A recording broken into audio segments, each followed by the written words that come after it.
Hi friends, welcome to our channel.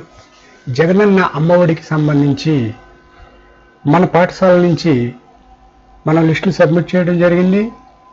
అంటే సిమ్స్లో students information management సిస్టంలో అమ్మఒడికి సంబంధించిన డేటాను అంతా కూడా అప్డేట్ చేయడం జరిగింది. అయితే ఆ డేటాలో ఇప్పుడు జగనన్న అమ్మఒడికి శాంక్షన్ అయిన విద్యార్థులు ఎవరు, ఇన్ఎలిజిబుల్ ఎవరు, ఎలిజిబుల్ ఎవరు అనేది వివరాలని తెలుసుకుందాం ఫ్రెండ్స్.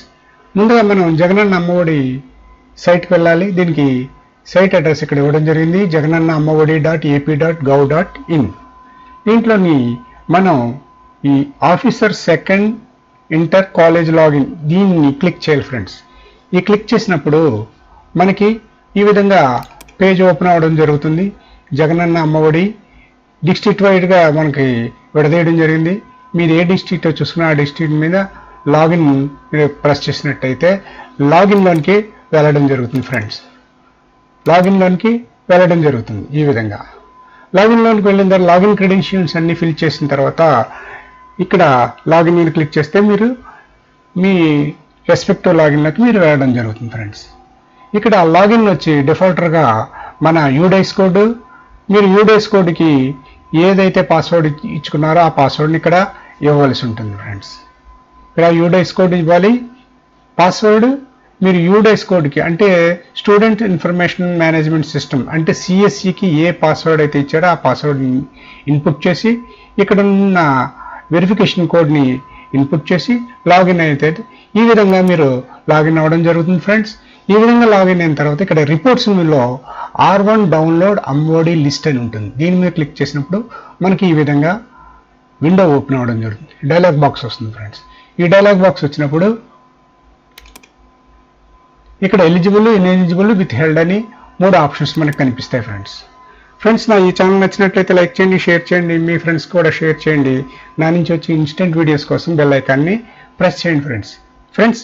ఈ జగనన్న అమ్మఒడి సంబంధించిన సైట్ను కేవలము మీరు ఫైర్ ఫాక్స్లో మాత్రమే ఓపెన్ చేయాలి. గూగుల్లో ఎట్టి పరిస్థితుల్లోనూ ఓపెన్ అవ్వదు. ఒకవేళ ఓపెన్ అయినా ఈ డౌన్లోడ్ ఫైల్స్ సరిగా డౌన్లోడ్ కాక ఇబ్బంది పడే అవకాశం ఉంటుంది ఫ్రెండ్స్. అందువల్ల మీరు ఫైర్ ఫాక్స్ బ్రౌజర్ మాత్రమే ఉపయోగించండి. ఇక్కడ చూడండి ఫ్రెండ్స్, నేను ఎలిజిబుల్ లిస్ట్ని క్లిక్ చేసి ఇక్కడ ఉండే క్యాప్షన్ని ఫిల్ చేసి గెట్ డీటెయిల్స్ అని ఇవ్వడం జరిగింది ఫ్రెండ్స్. ఇచ్చిన వెంటనే నాకు డైలాగ్ బాక్స్ వచ్చింది. దీంట్లో ఈ ఫైల్ డౌన్లోడ్ అవుతుంది. ఎక్కడ డౌన్లోడ్ చేయాలి అనేది ఇక్కడ open with Firefox, open with save as అంటుంది. నేను సేవ్ చేయమంటున్నాను. ఈ పీడిఎఫ్ ఫైల్ని సేవ్ చేశాను. సేవ్ చేసినట్లయితే చూడండి ఫ్రెండ్స్, రైట్ టాప్ కార్నర్లో నాకు ఈ ఫైల్ ఇక్కడ సేవ్ అవ్వడం జరిగింది నా కంప్యూటర్లో కూడా. అదేవిధంగా ఇక్కడ ఇన్ఎలిజిబుల్ లిస్ట్ని క్లిక్ చేసి సేమ్ క్యాప్చీ ఇక్కడ ఉన్న మారలేదు కాబట్టి ఇదే క్యాప్చీని ఉపయోగించి మళ్ళీ గెట్ డీటెయిల్స్ అన్ని ఇవ్వడం జరిగింది ఫ్రెండ్స్. ఈ గెట్ డీటెయిల్స్ ఇచ్చి నేను మళ్ళీ సేవ్ చేసుకోవాలనుకున్నాను కాబట్టి సేవ్ మీద క్లిక్ చేశాను. రైట్ టాప్ కార్నర్లో మళ్ళీ ఈ ఫైల్ నా కంప్యూటర్లోకి రావడం జరిగింది ఫ్రెండ్స్. అదేవిధంగా విత్ హెల్డ్ చూసినట్లయితే ఇక్కడ ఈ క్యాప్చర్ని ఫిల్ చేసి గెట్ డీటెయిల్స్ని కొట్టగానే విత్ హెల్డ్ ఫైల్ ఎవరైతే అమ్మఒడిలో విత్ హెల్డ్ అయ్యారో వారి యొక్క ఫైల్ రావడం జరిగింది. దాన్ని సేవ్ చేసుకోవడం జరిగింది ఫ్రెండ్స్. ఇక్కడ చూసినట్లయితే ఆ ఫైల్ ఎక్కడుందో ఆ లొకేషన్ చూసినట్లయితే ఫ్రెండ్స్ ఇదిగోండి, ఈ 3 ఫైల్స్ నా కంప్యూటర్లోకి రావడం జరిగింది ఫ్రెండ్స్. ఈ విధంగా మీరు మీ పాఠశాలకు సంబంధించిన అమ్మఒడి ఫైల్స్ని అంటే ఇన్ఎలిజిబుల్ ఈ 3 రకాల files eligible, ineligible, withheld ఫైల్స్ని డౌన్లోడ్ చేసుకుని మీరు ఒకసారి వెరిఫై చేసుకుంటారని ఆశిస్తున్నాను ఫ్రెండ్స్. Okay friends, bye. నా ఈ ఛానల్ నచ్చినట్లయితే లైక్ చేయండి, షేర్ చేయండి. నా నుంచి వచ్చి ఇన్స్టెంట్ వీడియోస్ కోసం బెల్ ఐకాన్ పై ప్రెస్ చేయండి ఫ్రెండ్స్. ఓకే ఫ్రెండ్స్, లాగౌట్ కొరకు లాగౌట్ మీద క్లిక్ చేయండి.